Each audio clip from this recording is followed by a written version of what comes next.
কলঙ্কিত ছাত্রলীগের পর্নোগ্রাফির খোঁজ খবরে ইডেন ও বদরুন্নেসা কলেজের খবর জাতিকে আতঙ্কিত করেছে। এবার ছাত্রলীগেরই এক পক্ষ আরেক পক্ষের বিরুদ্ধে অভিযোগ এনেছে যে ইডেন কলেজ ছাত্রলীগের সভানেত্রী প্রধানত প্রথম ও দ্বিতীয় বর্ষের ছাত্রীদের দিয়ে দীর্ঘদিন ধরে জোরপূর্বক দেহ ব্যবসা করিয়ে আসছে। এদিকে পিরোজপুরে ছাত্রলীগ নেতা টাইগার মামুন ১০ম শ্রেণীর এক ছাত্রীকে জিম্মি করে ধর্ষণ করে যে ভিডিও চিত্র বাজারে ছেড়েছে তা ছাত্রলীগের সারা বাংলাদেশের পর্নোগ্রাফির ব্যবসার সামান্য একটি চিত্র মাত্র।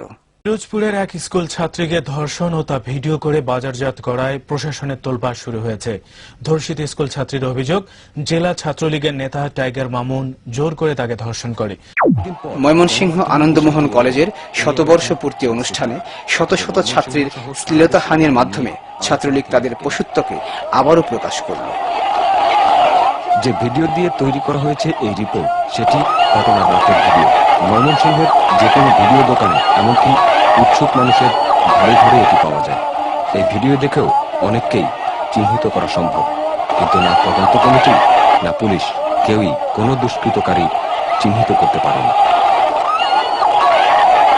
পহেলা বৈশাখে ঢাকা বিশ্ববিদ্যালয়ে ছাত্রলীগ কর্তৃক ছাত্রী লাঞ্ছনায় আবারও আতঙ্কিত হয়ে ওঠেন অভিভাবক সহ দেশপ্রেমিক জনগণ।